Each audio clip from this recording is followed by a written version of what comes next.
ijoro rigeze umuseke ugeze noneho ngo shishoza urebe Iburasirazuba bigiye kwira ibihe byo kuza kwa Yesu bigiye kugera tugeze mu gihe cy'imperuka. Iburasirazuba ubundi ni ibintu byose bikorerwa. Palestine ni indiri nta nizabera y'intambara ya Armagedone. Iburasirazuba Yesu niho yavukiye, Iburasirazuba niho yabambwe, ingobyi ya Edeni, inkuge, umuhamagaro wa Aburahamu, guhamagarwa kwa Mose, kuvuka kwa Yesu, kuzuka kwa Yesu. Barabusha ngo urushaho gutekereza ushishoze ibikorerwa Iburasirazuba. Ko Trump yavuze ngo natogwa zahagarika intambara ziri kubera mu isi bizashoboka. Gukomera cyane, kwaguka cyane no gukora ibidasanzwe bitakozwe n'abandi nibyo bizaranga Amerika muri icyo gihe. Ntabo intwari igaragara mu gushoza intambara, ahubwo intwari igaragara mu gukiranura abashoza intambara. Yaravuze rongo aje mu buryo budasanzwe kandi yarirahiriye ko kuva Amerika yabaho yabona ubwigenge va mu maboko y'Abongereza kwari bigiye kubona ibintu bidasanzwe bitigeze kubaho. Uburi nta muntu utanga uburenganzira ku myizerere ko nta wizera umuntu. Umudivantiste ukora ku isaba atazarimbuka ko yamanitse akaboko atanga indahiro yinjira mu masezerano ageze aha yavamo uwazarimbuka. Gusenga everyday, gusenga buri munsi. Nusenga uzanesha, nunanegwa gusenga uzaneshwa. Senga.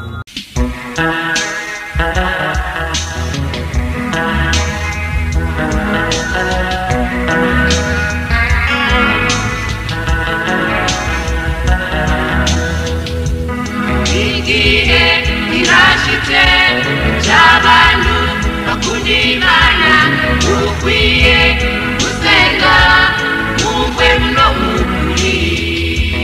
Igihe irashitse cy'abantu bakunda Imana, ukwiye gusenga mumve no mukuri. Ibihe bigoye cyane bidushitseko, gumya cyane icyo wahawe, igihe kiri hafi cyo kujahuruka. Reka ngusuhuze inshuti ya Gusenga everyday, nizere ko mumeze neza mu bisanzwe muri kumwe nanje Imana Kiza Edouard. Abari mu Rwanda shalom shalom, abari mu Burundi amahoro y'Imana bane namwe, abari muri Afrika mwese mumva ikirundi n'ikinyarwanda n'ikinyamurenge shalom shalom. Turakunda ni gusenga buri munsi, nusenga uzanesha ko no gusenga uzaneshwa. Senga abari ku mugabane wa Burayi shalom shalom, abari ku mugabane wa Aziya shalom, abari ku mugabane wa Amerika shalom, abari ku mugabane wa Oceania shalom. Nkuko mubona kuri kamera ya Gusenga turi kumwe na Dr. Levera Pastor Mazibiro wa Dr. Shalom shalom. Amakuru yanyu meza. Mwatangira musuhuza abantu munasenga Imana. Ni karibu kuri channel ya Gusenga everyday, abo dusangira ibyo kurya byera ijambo ry'Imana. Turabakiriye kandi turabinginga kugira ngo hirya no hino murushaho kumva ubutumwa bwiza. Imana irabahamagaye kugira ngo mubashe guhinduka, kandi abahindutse nabo bafashwe n'ijambo ry'Imana. Ni karibu. Mana turagushimiye, turaguhimbajwize neza, uri Imana ikomeye, uri Imana isumba byose. 2025 kubw'urukundo rwawe turacavuga, twatuza akanwa kacu tuvuga ubutumwa bwiza, twamamaza ishimwe ryawe mu mahanga yose. Tuje uko turi kose imbere yawe kugira ngo ubane natwe gusangira ibyo kurya byaraduteguriye na bene data batugana mu bice bitandukanye by'isi. Urakoze kuri kumwe natwe, utangirane natwe kandi usozanye natwe. Reka ijambo ryawe ribe umugisha kuri twese kandi ridukomeze ku bwa Yesu, amena. Pasiteri, ikibazo cya mbere se ibyo tubona bigaragaza ko turi mu minsi y'imperuka? Ibyo tubona biragaragaza ko twegereje iminsi y'imperuka, kuko hariho n'ibihe bidasanzwe. Ijambo ry'Imana ryavuze ngo hazaba hibiza ariko byinshi bidasanzwe. Ibiza byari bisanzwe bibaho, ariko noneho ibiza uyu munsi wa none ni ibiza bidasanzwe. Kera impinduka z'ibihe wari umugisha, ariko uyu munsi wa none ikigaragaza ko tugeze ku mperuka y'isi nuko ibyakabaye umugisha biri kuza ari umuvumo. Izuba ryaza abantu bari barikenera ikaza zo gutwika n'ibyo guteza inzara, imvura yaza yari umugisha uva ku Mana ariko ikaza iri gusenya ari kwica abantu. Imvura yagwa inkuba zikica abantu. Cya kindi cyakabonewemo umugisha kikabonerwamo umuvumo.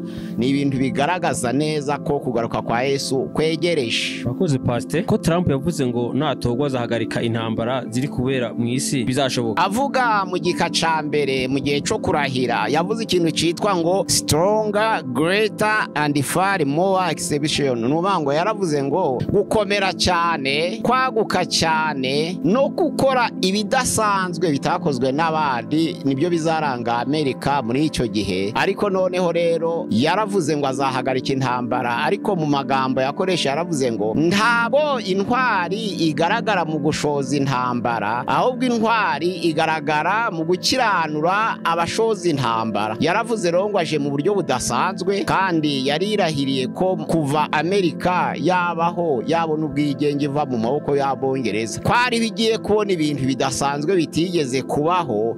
Na nizo mpamvu yavuze ngo more exception, nuvuga ngo ibidasanzwe bitigeze bibaho niho bigiye kuba. Rero ntabwo aje kurwana niko yavuze, ahubwo waje gukiranura abarwana. Ubwo rero birashoboka ko yakiranura abarwana koko agahosha intambara, gusa ibisasu bikomeye nibyo yakiranura. Icyo atashobora urwego rwe ntabwo wagera ku ntambara ziri mu mitima, kuko amahoro Yesu atanga ntabwo agarukira inyuma gusa, agera n'imbere. Akiraniye iby'inyuma rero habasigaye ubutumwa bwiza, ibyo biba bireba abavuga ubutumwa bwiza kugira ngo bahindure imbere, ariko nabwo abakozi bidasanzwe. Urakoze Pastor. Trump yavuze ngo agiye gusinya ngo amadini yose agira umunsi umwe wo gusenga. Byaba byaravuzwe ku gika giheruka kivuga ngo we will win like never before. Bitandukanye n'ibyo abantu bamuvuzeho ku byo amadini, kuko yavuze ko azaha uburenganzira imyemerere y'abantu bose. Uburi nta muntu utanga uburenganzira ku myizerere, ko nta wizera umuntu yizera Imana, ariko imyemerere kuko ibivanzemo n'amahame niyo umuntu akoraho. Yaravuze rero ku kiga giheruka kivuga ngo we will win like never before. Aravuga ngo tuzaha uburenganzira imyemerere ya buri wese. Ni ukuvuga ngo ntabwo yaba azaha uburenganzira imyemerere ya buri wese ngo yamara atanga umunsi umwe, kandi gutanga umunsi umwe ntabwo umunsi ukoze ku myizerere, umunsi ukoze ku myemerere. Ni ukuvuga ngo imbago z'umunsi ni imyemerere, kuko ni umunsi ujanye n'amahame. Ubundi Pawulo yaravuze 14 umurongo waho wa mbere mu Baroma ukageza ku murongo wa 5, yaravuze ngo umuntu umwe ashobora gutoranya umunsi umwe akawurutisha iyindi, undi agatoranya iminsi yose akayifata kimwe. Imana ikagenzura ibyo dukora noneho rero ikareba niyo ibyo dukora muri ya minsi twatoranije twakunze kimwe binezeza, cyangwa se ibyo wakoze muri wa munsi warutishije iyindi ari ibihesha Imana icubahiro.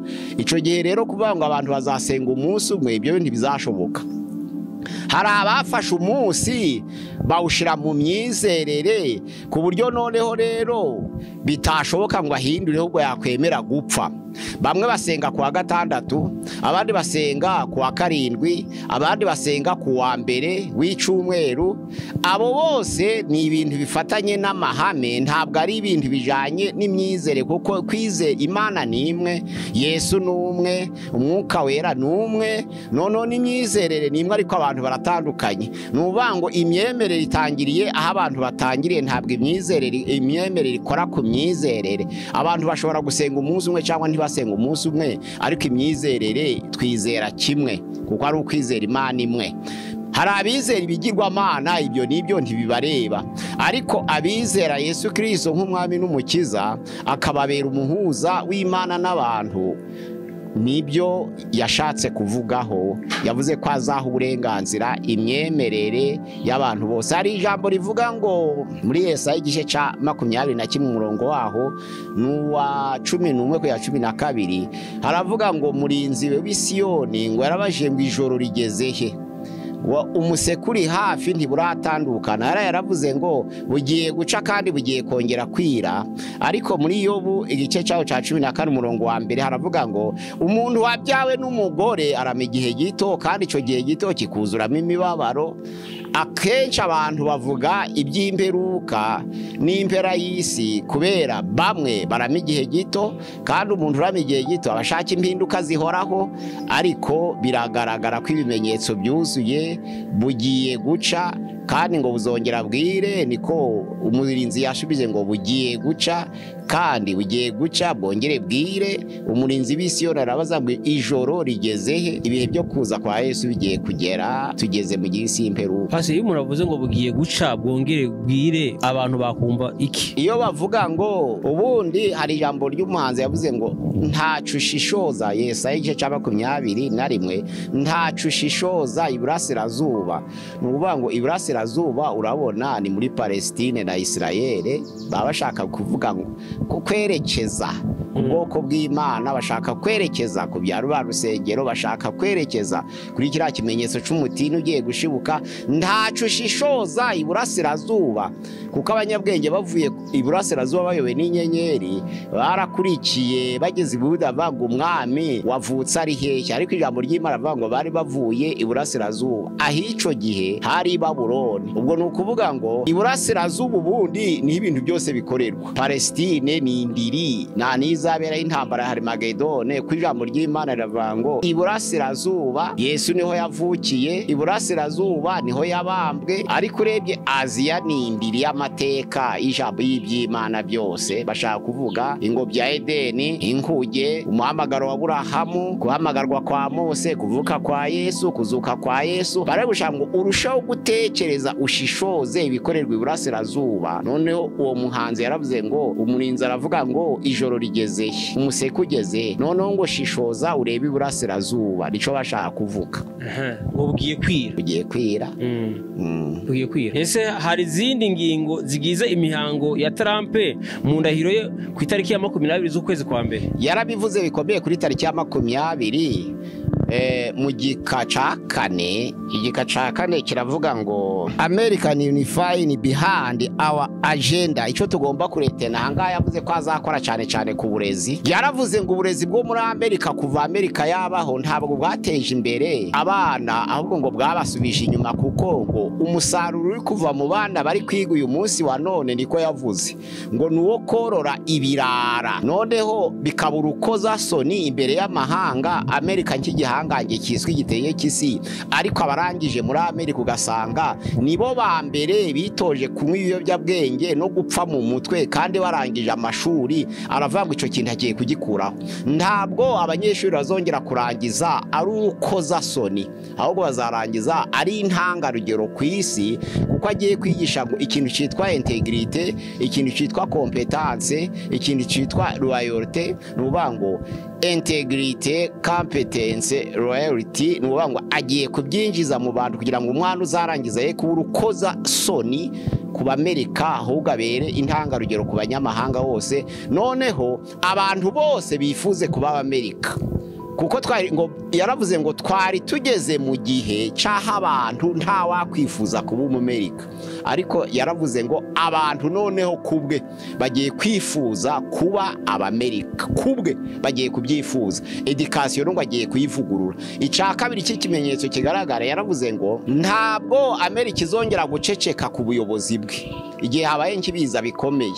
Yavuze ku muyaga wabaye Carolina, aravuga ngo baracecetse amezi arashira ntaco ubutegetsi bubivugaho.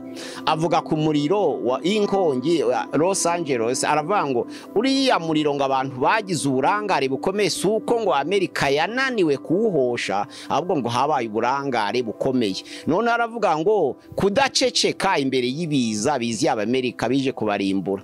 Yaravuze ngo agiye kubihagurukira. Rero nta kiza kizongera guhaguruka ngo arebere, kuko avuga ko ubutegetsi buriho burebera ibiza, abantu bakarimbuka, amazi agasenyuka, abantu bagapfa, bari bafitiye akamaro igihugu bakabura, kikaba ari igihombo. Ariko none yaravuze ngo désormais agiye gutabara. Icya gatatu noneho rero yaravuze ngo agiye guha umudendezo imyemerere yose. Yabigaragaje mu discours yinjijemo amateka ya Kingi Bariterutera. Aravuga ngo agiye guha umudendezo, kuko yahanuye ubuhanuzi buvuga ko umwirabura azinjira muri sosiyete yose ya Amerika abantu baramupinga ariko aravuze ngo haye umudendezo. Ikindi agiye guca ikintu cyitwa inflation, gutagaciro k'ifaranga. Ibintu byarazamutse ku buryo byarenze ubushobozi bw'abamwe, ngo agiye kubihanandura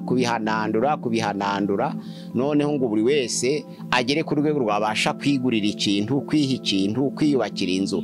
Ikindi yavuze ko abanyamahanga bose bafite ubwenegihugu bwa Amerika agiye kubateza imbere, kuko yavuze ngo amajwi menshi ngo ahubwo yayaboneye mu banyafurika bitwa les noirs américains.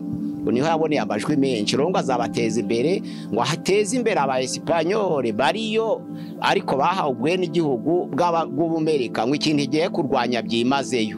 N'abantu bacitse iminyururu, amapurizo yiwabo mu bihugu bitandukanye, umuntu akaba yari igisamba afunzwe yatoroka akaja muri Amerika, atabona ibo tugiye kurwanya. Icatumye ngo ubwibehe muri Amerika bwiyongera nuko ngo abacitse amapurizo bose bagiye barahungira muri Amerika, none bikaba nka sosiyete y'amabandi. Abo bazana influence ngo abone bagiye kurwanya, nta kongera kwakira umuntu mu buryo umuntu wese yishakiye, kuko ngo benshi baba baratorotse ipurizo, benshi baratorotse ibyaha, bose bagahungira muri Amerika, bituma none ibyaha muri Amerika byiyongera, ubwihebe burubakwa. Avuga ngo ico nicyo agiye gucaha, nicyo agiye gukuraho burundu, gukuraho ubwihebe. Ariko yavuze ngo ubwihebe bwakomejwe n'amabandi yahunze ibihugu byabo yibye, noneho kuri demokarasi ya Amerika ngo abantu bumvise nabi, ngo demokarasi ya Amerika abantu bayumvise nabi, ngo niyo kwakira umuntu wese mu bwisanzure.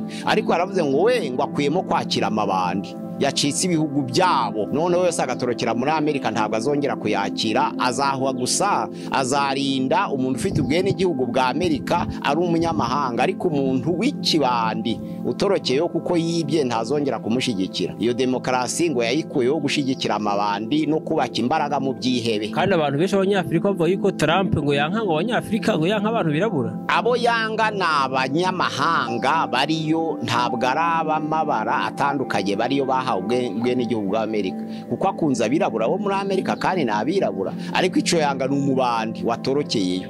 Kwakira umuntu wese uje wese atabanje gushishoza azanywe n'iki, ahunze iki, ngo ibyo nibyo akuyeho. Ariko abatiyo bahawe uburenganzira bo n'Amerika bagiye kubarinda. Ese hajya Trump yabaye perezida wa kangahe kuva leta zunze ubumwe za Amerika zihabwa ubwigenge? Ese perezida wa mbere wa Amerika ninde kandi yabayeho ryari?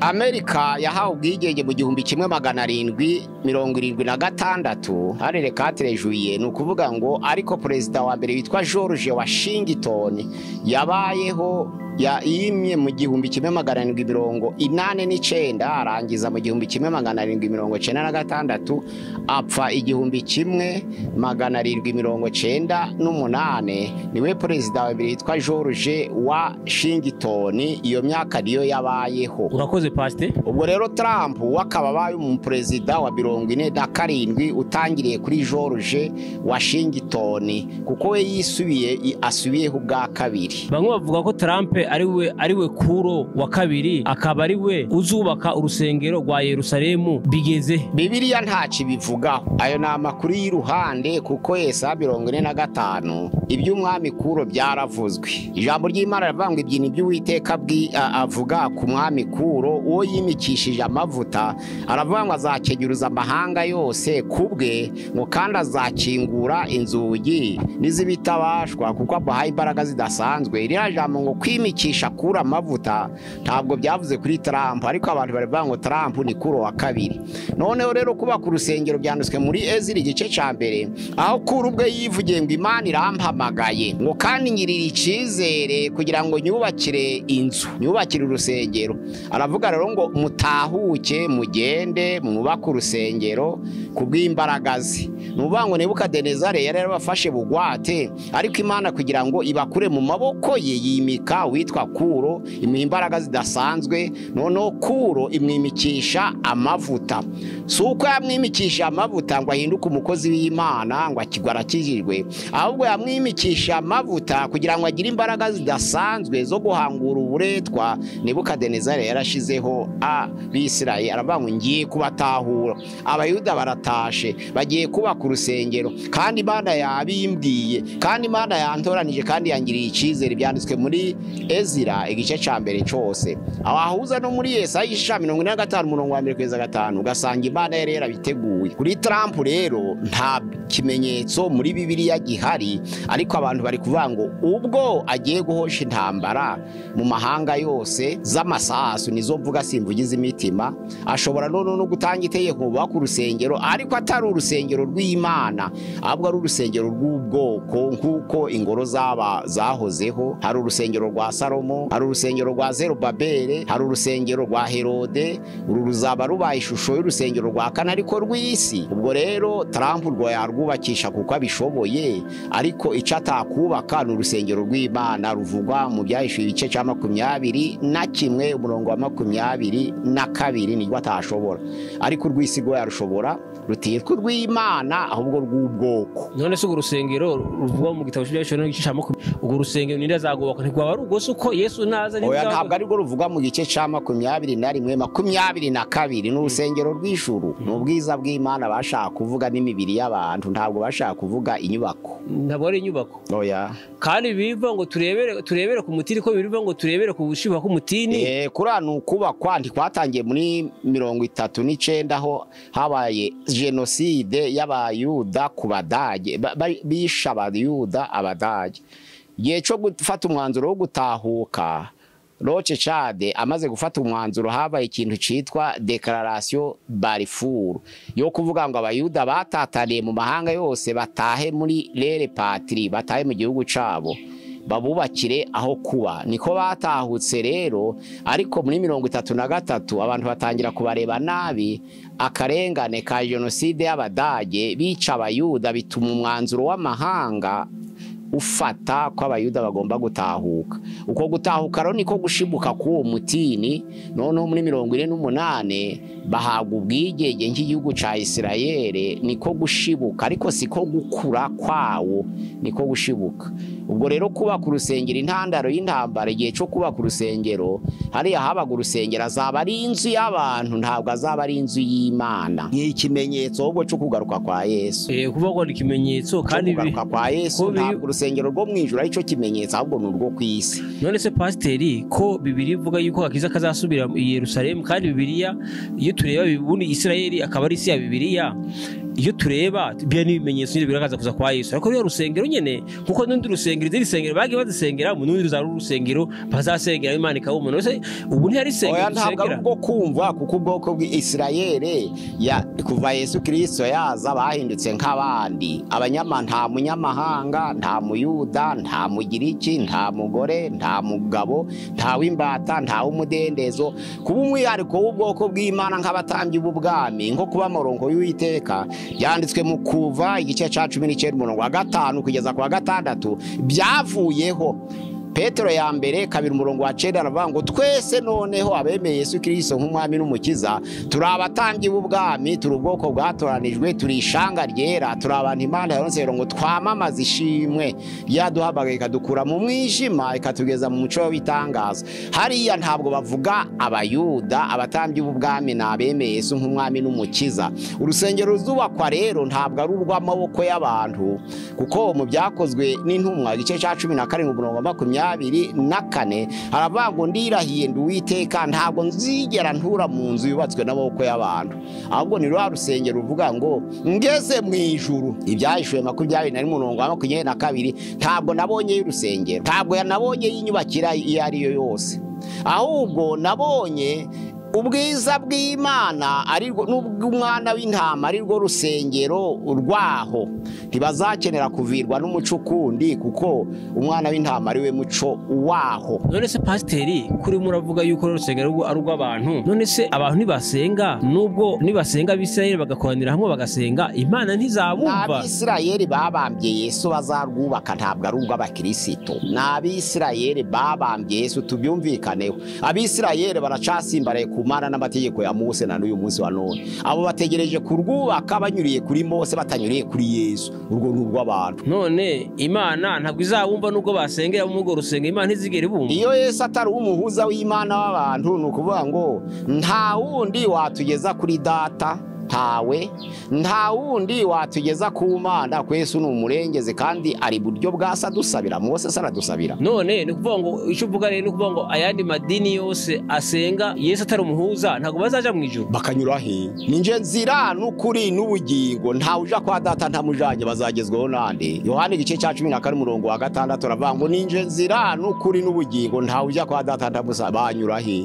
None se ko mubare ari abantu benshi, abantu bose bazarimbuka, abantu bose. Ntabwo Imana yitaye ku bwinshi bw'abantu, kuko igihe cy'umwuzure wa abantu bari 6,000 ku isi, ntabwo Imana yagize ubwoba ko haroko ku 8. None se ko pasiteri kw'Imana ari urukundo yafata abantu yaremye yarangiza ikabarimbura bose? Ntabwo Imana irimbura, ntabwo ifite uruhare rwo kurimbura. Imana ntiyica, ariko yise mu gupfa urapfa.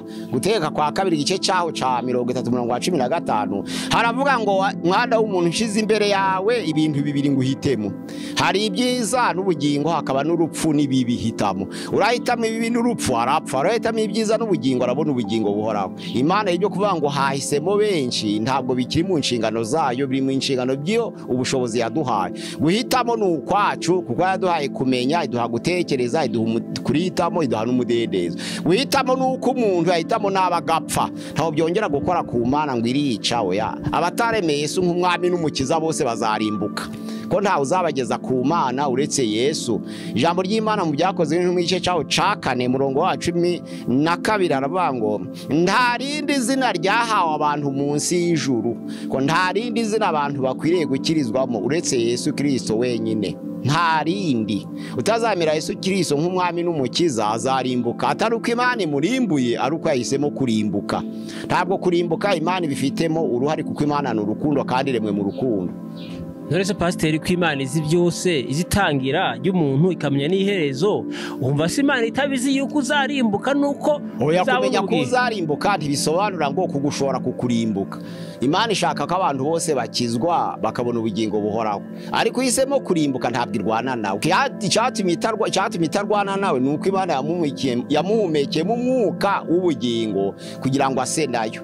Itangira igice cya 2:15-16 haravuga ngo imaze kurema umwana w'umuntu mu mukungugu, imuhemekera mu mwuka w'ubugingo, abo bugingo buzima. Ico gihe agira gutekereza, agira kumenya, agira guhitamo, agira umudendezo bitahawe inyamaswa. Ni ukuvuga ngo ibyo birahagije kugira ngo ahitemo neza. Yaba adahisemo neza agasigarana umudendezo we agapfa.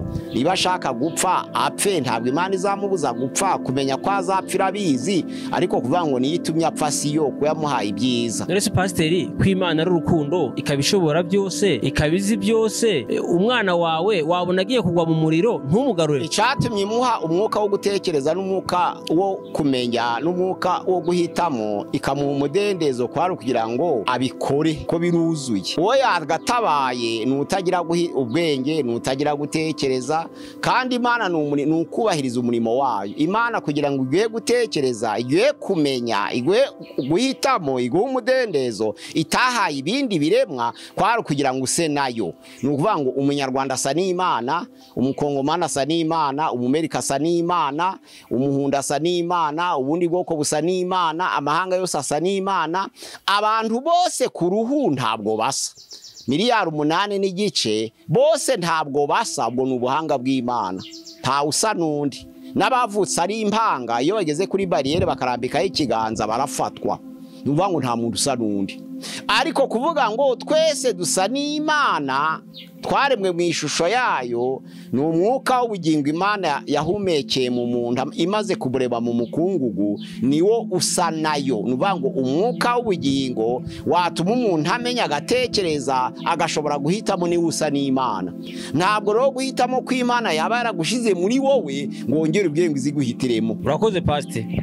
Nike kintu gisa n'ubutumwa bwiza Trump yavuzeho kirakomeye cyane. Yaravuze ngo mu mwaka w'1929 Pasitoro Kingi Martin Luther yarahanuye, aravuga ngo nubwo Abamerika baheza abirabura cyane, ngo ariko ngo neretswe ko igihe kimwe hazaba ikintu cyitwa intégration des noirs dans toutes les sociétés américaines. Ngo umwirabura azinjira mu nzego zose zikorwa n'Abamerika zose. none mu mwaka w'igihumbi kimwe magana cyenda 1968 mu kwa gatanu baramwica Kingi Martin Luther. Ntabwo ari Martin Luther w'umugorozi, oya, hari babiri. Hari Martin Luther w'umugorozi, hakaba na Kingi Martin Luther. Abo bantu baratandukanye.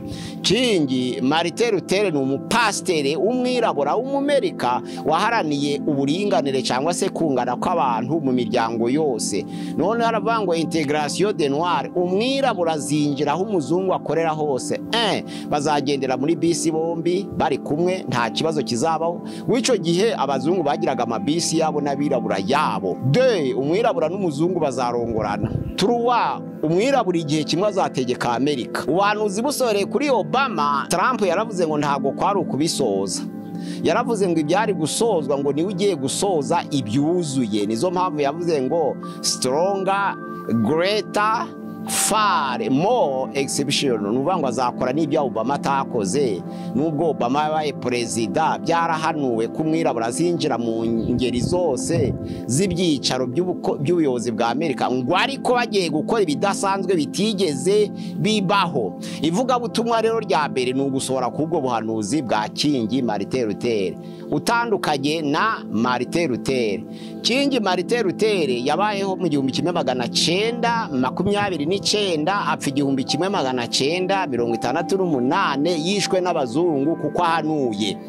Ariko Martin Luther ni umugorozi witandukanije n'idini ry'abagatolika, nawe ari umwemeramana, yari uwo mu bihaye Imana, abavamo kuko kunarigwa kwihanganira ibintu bisa n'amahano bihurije n'imihango byakorerwamo. We yavutse 1483 apfa 1546, ari umugorozi ni w'abaporoso bakomotseho. Yahagurutse rero arwana 1517 kugira ngo azane ubugorozi. Hari n'abandi benshi bamushigikiye, uwo mwe kumwitiranya na Kingi Martin Luther. Ivuga butumwa rya kabiri rikomeye ni Tito igice ca mbere umurongo wa 5 bavuga ngo icatumye ngusigikreti ikireti. Trump yaravuze ngo icatumye bandasaba kansatura ugutwi ngaharokoka, niko yavuze ku gika ca 4. Icatumye umwicaji ategura kunkuraho akandasa ugutwi akagusatura, yarari kwiyamamaza mu ntara yitwa Pennsylvania, aho Charles Russell avuka, n'ahantu hakomeye cyane. Yiyamamaza umusore wiciye bamurasa ugutwi kurasaduka, amaraso arava aragwa, ariko mu guhaguruka arambura ukuboko aravuga ngo niyo nsinzi ya Amerika, ngiye gukora ibidasanzwe. Icatumye Imana indokora, kuko umuntu warashe mu gutwi abazi gufora, aba yahushije gato cyane ngo amene impanga.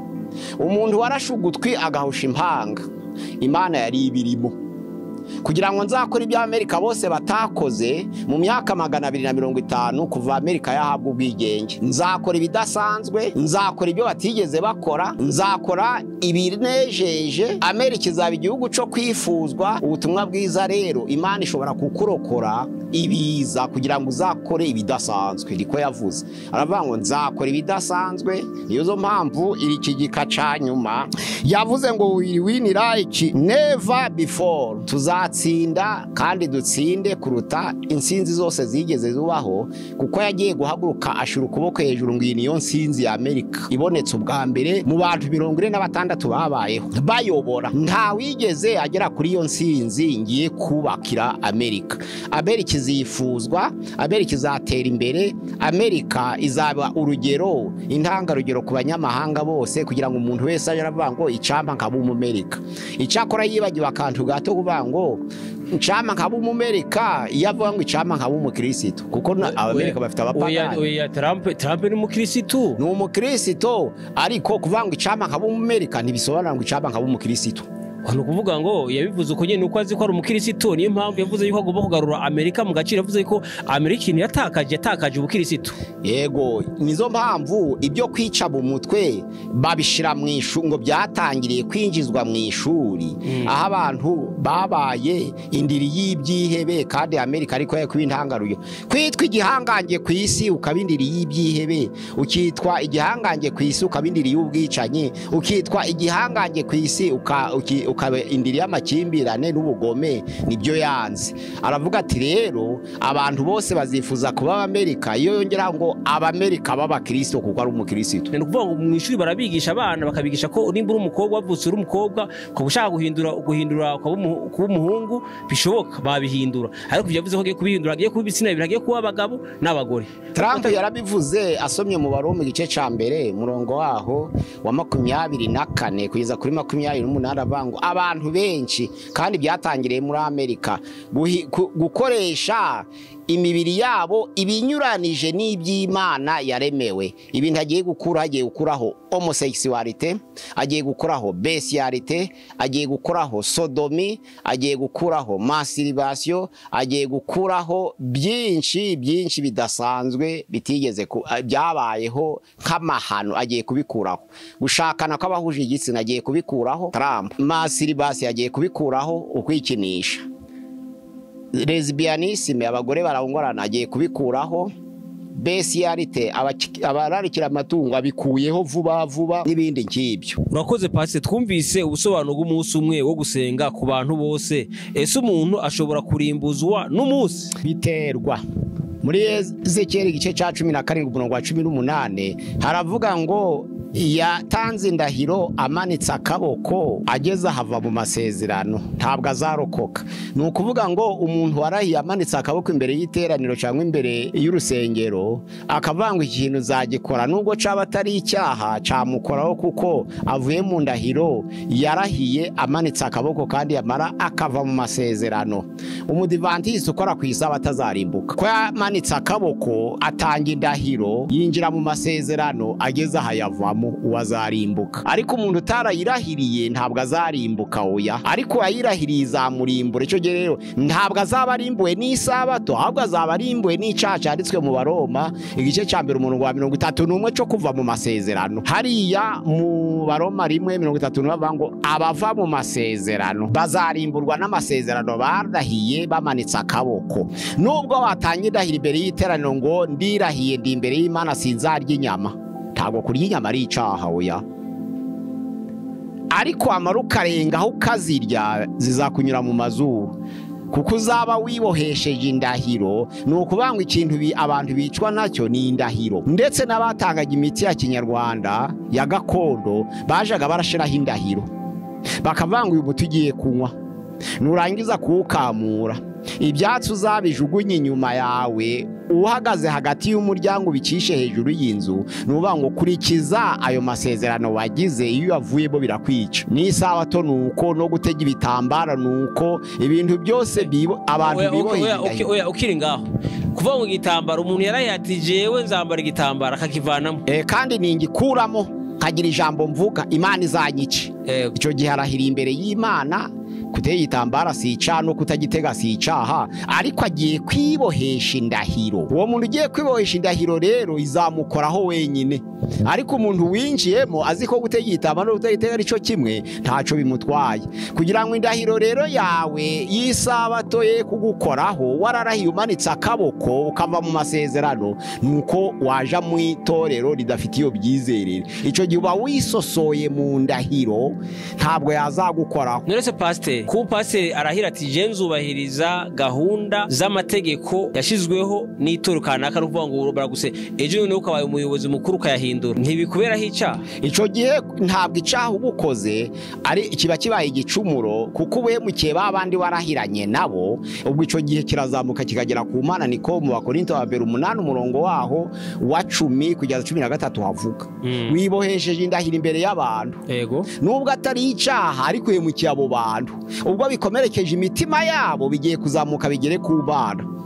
Kereka ugiye kumvikana nabo ukabasobanurira bakabyumva, none bikava mu ndahiro. Aha, kwa kuntu abantu barahira ati nzubaha abantangiriye. Ejo waba umuyobozi ugasanga abantu bagutangiriye ntububashe, ntibishise zarimbuka kuko uwe Amasezerano warahiye umanitse akaboko. Urakoze Pastor. Ese Pasteri kumanura ibiciro by'ibintu mu mahame ya Trump bifatanye isano no gukora kwifaranga rimwe kwisi? Nagitwaza bituganijeho avuga ko abatangije ayo mafaranga, ubwo bwoko bw'amafaranga barazwi hari abazwi n'abatazwi. Yatanze urugero rwitwa Satoshi Nakamoto, avuga ko batangije ifaranga mu Muyapani, avuga ifaranga ryitwa Bitcoin, avuga ifaranga ryitwa Ethereum, avuga ifaranga ryitwa Solana, avuga ifaranga ryitwa Iota. Nari mwigeragezwa ariko bakayakora bayajanisha n'intuza n'agaciro cy'idolari. Iryo faranga rero ribaye ribonetse none ibiciro bikamanuka, noneho Trump agaha ubushobozi buri muturage wese kuba yarigeraho, byaba ari iterambere. Ariko iryo faranga ribonetse rikaba rihanitse, abantu ntibarikoreho kandi bakeneye kubaho, bagira ibyago. Ubwo rero icyo agomba kugendera naco, ese buri wese azabasha kurigeraho? Kuko hari abaduha urugero bavuga ngo ifaranga rimwe rya Bitcoin ngo rizavunja ibihumbi 290 by'amadolari. None iryo faranga kuyafite yafite nk'aya ari bake, niba umuntu wo hasi atajoshobora kurigeraho azakora business ate? Ariko namanura igiciro cy'ibintu bikagera ku rwego umuntu wese yabasha kurikoraho, ariko rikaba rimwe ku isi, ryakoroja business z'abantu n'ubucuruzi bwakoroha. Ariko rizaba akaga niba ryaboneka ari rimwe ku isi kandi abantu bose bakaba batabasha kurikoraho, bizasaba kugira ngo bamwe bagira ibintu batazabasha kubona. Ubwo ni ukuvuga ngo rihabaye ryadufasha mu iterambere, ariko rizamutse umuturage wese ntarigereho, ryaba akaga.